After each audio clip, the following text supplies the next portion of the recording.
मैं श्रीमान हरिवंश जी को दूसरी बार इस सदन का उपसभापति चुने जाने पर पूरे सदन और सभी देशवासियों की तरफ से बहुत बहुत बधाई देता हूं।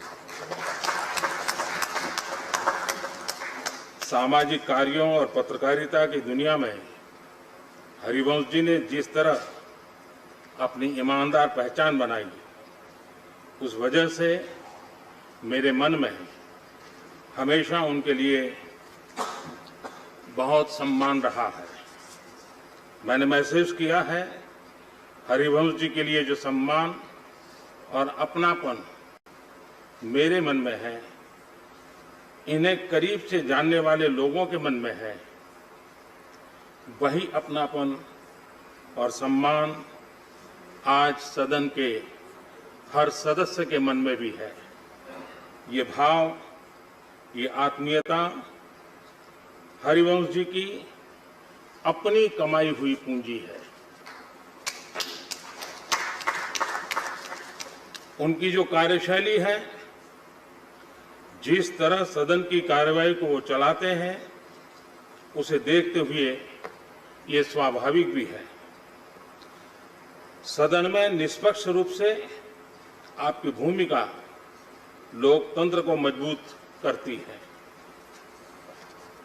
सभापति महोदय, इस बार ये सदन अपने इतिहास में सबसे अलग और विषम परिस्थितियों में संचालित हो रहा है। कोरोना के कारण जैसी परिस्थितियां हैं, उनमें ये सदन काम करे, देश के लिए जरूरी जिम्मेदारियों को पूरा करे, ये हम सबका कर्तव्य है। मुझे विश्वास है कि हम सब सारी सतर्कता बरतते हुए, सारे दिशा निर्देशों का पालन करते हुए अपने कर्तव्यों का निर्वहन करेंगे। राज्यसभा के सदस्य, सभापति जी और उपसभापति जी को सदन की कार्यवाही सुचारू रूप से चलाने में जितना सहयोग करेंगे, उतना ही समय का सही उपयोग होगा और सभी सुरक्षित भी रहेंगे। सभापति महोदय, संसद के उच्च सदन की जिस जिम्मेदारी के लिए हरिवंश जी पर हम सबने भरोसा जताया था, हरिवंश जी ने उसे हर स्तर पर पूरा किया है।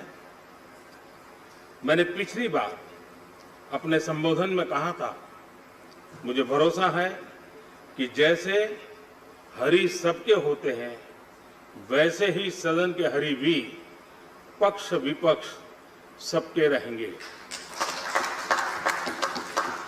सदन के हमारे हरिवंश जी इस पार और उस पार सबके ही समान रूप से रहे, कोई भेदभाव नहीं, कोई पक्ष विपक्ष नहीं। मैंने ये भी कहा था कि सदन के इस मैदान में खिलाड़ियों से ज्यादा अंपायर परेशान रहते हैं।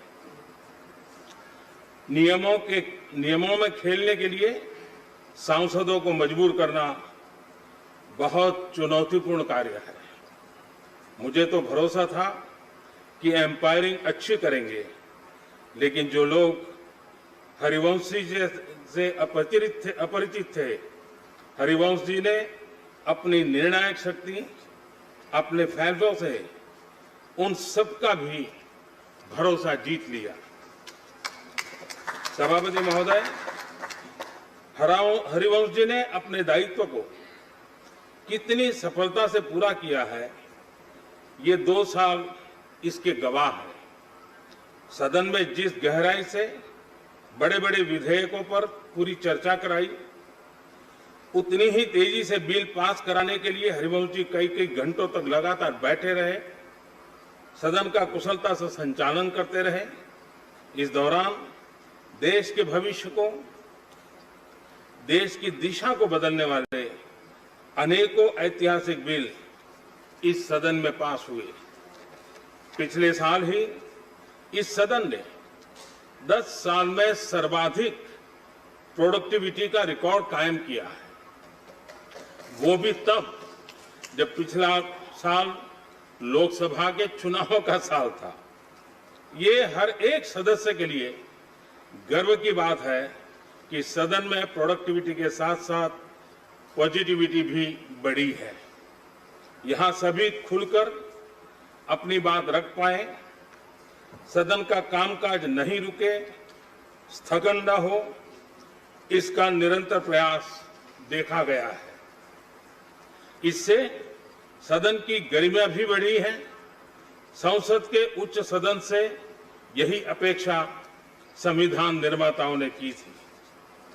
लोकतंत्र की धरती बिहार से, जेपी और कर्पूरी ठाकुर की धरती से, बापू के चंपारण की धरती से जब कोई लोकतंत्र का साधक आगे आकर जिम्मेदारियों को संभालता है तो ऐसा ही होता है जैसा हरिवंश जी ने करके दिखाया है। जब आप हरिवंश जी के करीबियों से चर्चा करते हैं तो पता चलता है कि वो क्यों इतना जमीन से जुड़े हुए हैं। उनके गांव में नीम के पेड़ के नीचे स्कूल लगता था, जहां उनकी शुरुआती पढ़ाई हुई थी।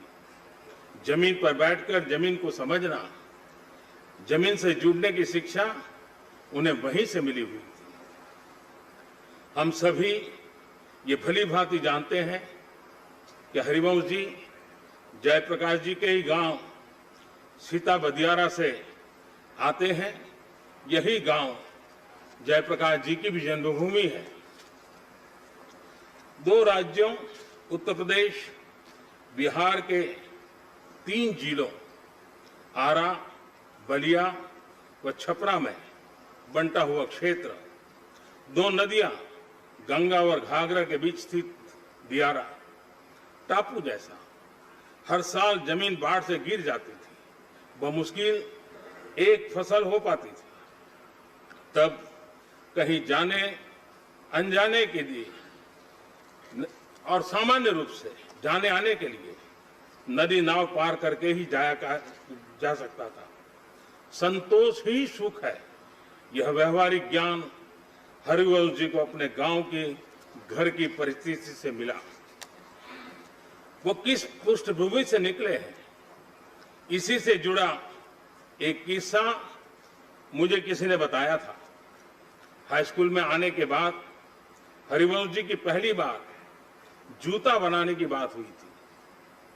उसके पहले उनके पास न जूते थे और न ही खरीदे थे। ऐसे में गांव के ही एक व्यक्ति को जूता बनाते थे। उनको हरिवंश जी के लिए जूता बनाने के लिए कहा गया। हरिवंश जी अक्सर उस बनते हुए जूते को देखने जाते थे कि कितना बना। जैसे बड़े रईस लोग अपना बंगलो बनता है तो बार बार देखने के लिए जाते थे। हरिवंश जी अपना जूता कैसा बन रहा है, कहाँ तक पहुंचा है, वो देखने के लिए पहुंच जाते थे। जूता बनाने वाले से हर रोज सवाल करते थे कि कब तक बन जाएगा। आप अंदाजा लगा सकते हैं कि हरिवंश जी जमीन से इतना क्यों जुड़े हुए हैं। जेपी का प्रभाव उनके पर बहुत ही था। उसी दौर में उनका किताबों से भी लगाव बढ़ता गया। उससे भी जुड़ा एक किस्सा मुझे पता चला। हरिवंश जी को जब पहली बार सरकारी स्कॉलरशिप मिली तो घर के कुछ लोग उम्मीद लगाए बैठे थे कि बेटा स्कॉलरशिप का पूरा पैसा लेकर घर आएगा। लेकिन हरिवंश जी ने स्कॉलरशिप के पैसे घर न ले जाने के बजाय किताबें खरीदी। तमाम तरह की संक्षिप्त जीवनियां, साहित्य यही घर लेके गए। हरिवंश जी के जीवन में उस समय किताबों का जो प्रवेश हुआ था वो अब भी उसी तरह बरकरार है। सभापति महोदय, करीब 4 दशक तक सामाजिक सरोकार की पत्रकारिता करने के बाद हरिवंश जी ने 2014 में संसदीय जीवन में प्रवेश किया था। सदन के उपसभापति के तौर पर हरिवंश जी ने जिस तरह मर्यादाओं का ध्यान रखा, संसद सदस्य के तौर भी उनका कार्यकाल उतना ही गरिमापूर्ण रहा है। बतौर सदस्य तमाम विषयों, चाहे वो आर्थिक हो या सामरिक सुरक्षा से जुड़े, हरिवंश जी ने अपनी बात प्रभावी ढंग से रखी थी। हम सब जानते हैं, शालीन लेकिन सारगर्भित ढंग से बात रखना उनकी पहचान है। सदन के सदस्य के तौर पर उन्होंने अपने उस ज्ञान, अपने उस अनुभव से देश की सेवा का पूरा प्रयास किया है। हरिवंश जी ने सभी अंतर्राष्ट्रीय पटलों पर भारत की गरिमा, भारत के कद को बढ़ाने का काम भी किया है। चाहे वो इंटर पार्लियामेंट्री यूनियन की तमाम बैठकें हों या फिर दूसरे देशों में भारतीय संसदीय प्रतिनिधिमंडल के रूप में सदस्य के तौर पर भूमिका का निर्वाह हो, हरिवंश जी ने ऐसी हर जगह भारत और भारत के संसद का मान बढ़ाया है। सभापति महोदय, सदन उपसभापति की भूमिका के अलावा हरिवंश जी की राज्यसभा की कई समितियों के अध्यक्ष भी रहे। ऐसी तमाम समितियों के अध्यक्ष के तौर पर हरिवंश जी ने समितियों के कामकाज को बेहतर बनाया है, उनकी भूमिका को प्रभावी ढंग से रेखांकित किया है। मैंने पिछली बार भी बताया था कि हरिवंश जी कभी बतौर पत्रकार हमारा सांसद कैसा हो, ये मुहिम चलाते रहे। सांसद बनने के बाद उन्होंने इस बात के लिए भरपूर प्रयत्न किया कि सभी सांसद अपने आचार व्यवहार से और कर्तव्यनिष्ठ बने। सभापति महोदय, हरिवंश जी संसदीय कामकाज और जिम्मेदारियों के बीच भी एक बुद्धिजीवी और विचारक के तौर पर भी उतना ही सक्रिय रहते हैं। आप अभी भी देश भर में जाते हैं, भारत की आर्थिक, सामाजिक, सामरिक और राजनीतिक चुनौतियों के बारे में जनमानस को जागरूक करते हैं। इनके अंदर का पत्रकार, लेखक ज्यों का त्यों बना हुआ है। उनकी किताब हमारे पूर्व प्रधानमंत्री श्रीमान चंद्रशेखर जी के जीवन को बारीकी से उभारती है, साथ ही हरिवंश जी की लेखन क्षमता को भी प्रस्तुत करती है। मैं इस सदन का सभी सदस्यों का सौभाग्य है कि उपसभापति के रूप में हमें हरिवंश जी का मार्गदर्शन आगे भी मिलेगा। माननीय सभापति जी, संसद का यह उच्च सदन 250 सत्रों से आगे की यात्रा कर चुका है। ये यात्रा लोकतंत्र के तौर पर हमारी परिपक्वता का प्रमाण है। एक बार फिर से हरिवंश जी, आपको इस महत्वपूर्ण और बड़ी जिम्मेदारी के लिए ढेर सारी शुभकामनाएं। आप स्वस्थ रहें और सदन में भी स्वस्थ माहौल बनाए रखते हुए एक उच्च सदन से जो उम्मीदें हैं उसे पूरा करते रहें। हरिवंश जी को मुकाबला देने वाले मनोज झा जी को भी मेरी तरफ से शुभकामनाएं। लोकतंत्र की गरिमा के लिए चुनाव की ये प्रक्रिया भी उतनी ही महत्वपूर्ण है। हमारा बिहार भारत की लोकतांत्रिक परंपरा की धरती रहा है।